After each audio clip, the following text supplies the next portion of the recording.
Well, Napa Valley is a great go-to for great wines, especially their robust Cabernet Sauvignon. I can't even do this morning. Sauvignon, and our wine expert, wine and spirits expert, and founder of Dallas Uncorked, Hayley Hamilton Cogill, has some incredible ones to share with us today. I can't even pronounce the names. Apparently, I should just drink more. Let's start you drinking. And before, I did bring a handful of just incredible Napa cabs, but wanted to have a little, you know, it is in the morning. Let's start the day a little bit lighter. First one is Round Pond. Their Sauvignon Blanc. Round Pond is based in Rutherford, which is kind of in the center of Napa Valley. I feel like I've heard you talk about Rutherford before. Rutherford, it's that good kind of, they call it Rutherford dust. It can have some of that earthiness. The nice thing I think about this Sauvignon Blanc and why I really like it is it has the citrus that you would expect, but it's not like a citrus bomb. It's not like you're drinking grapefruit. My mom would like this because really she likes white wine, but she doesn't like it when it's really buttery. She likes it to be really light, almost like it doesn't taste like. Exactly. Stainless steel fermented, so it's going to be really, really clean, really crisp. You can just tell by the color, it's really, really very fragrant, but very fresh. That's something interesting you just said. Stainless steel fermented, meaning it was... They don't use oak. They basically just make the wine in a stainless steel fermenter. And that's really going to affect the taste of it a lot. It will.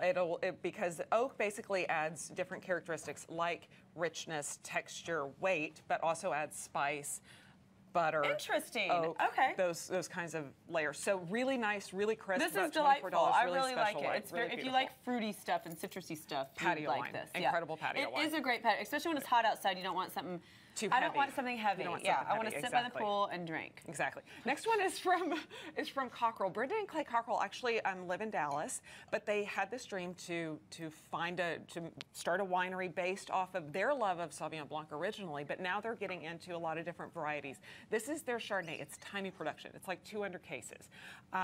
They do use some stainless steel as well as some oak fermentation, so it does have a little bit of roundness to it, bringing in some like spiced pear notes and baked apple notes and really, really fresh, beautiful, really special wine. Like I said, tiny production. And you said that it's a small production. You would assume that it's really expensive, but it's only around $30, $35 at Seagulls. Exactly. So kind of makes you feel like you're getting something special when they only made a certain amount of cases. Exactly. They're not big production. None of these are big production wines, which is kind of what I gravitate to, something that's a little smaller, a little bit more of a story. The boutique of wine, like the smaller. Exactly. I like that. Exactly. I'm going to kind of talk about these next two back to back. I've talked about Joel Aiken before on the show. He has been a winemaker in Napa for 25 years, has his Aiken Wines, is kind of well-known, well-loved within the valley. He also makes his Amici, and Amici means friends in Italian, and he came together with a group of other owners that really kind of started making wine because they thought it would be fun, and they thought it would be like, let's just come together and have this for ourselves. It was so well loved, so many of their friends love it, they decided they had to make it to actually create their own label. And so this is their Rutherford-based Cabernet. It is insanely delicious. It's caramel, it's richness, it's robust, it's earth, it's everything that you want from Rutherford.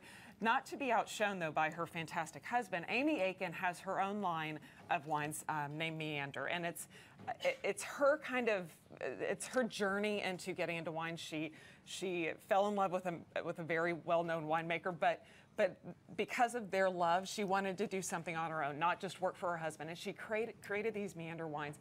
It's a blend of both St. Helena and Rutherford fruit, which I am a St. Helena. That is my flavor profile. It brings in a lot of the earthiness that you would expect from kind of a Napa Valley Cabernet, but it has lots of cherry and lots of spice. And it's very, very elegant. It's kind of Amy's incredible touch that she has on her wines. It sounds very feminine, too. It is, but I will tell you, we tasted a lot of Napa Cabs recently, and this was Gary's favorite.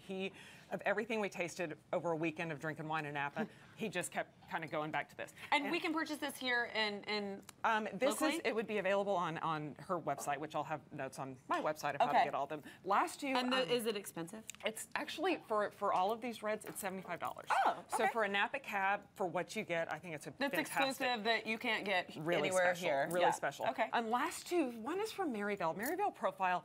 Maryville is kind of known as a quality winery.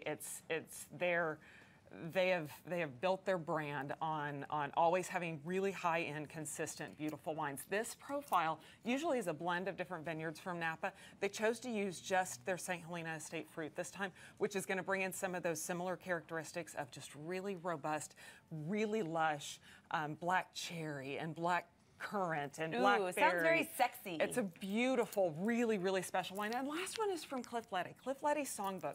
He basically, with a handshake deal with his viticulturist David Abreu, who is also kind of well beloved, has been growing vines in Napa for years, they decided to come together and make this very, very special tiny production. This is kind of a big boy. It's about $200, and you can find it on the Clifflet website.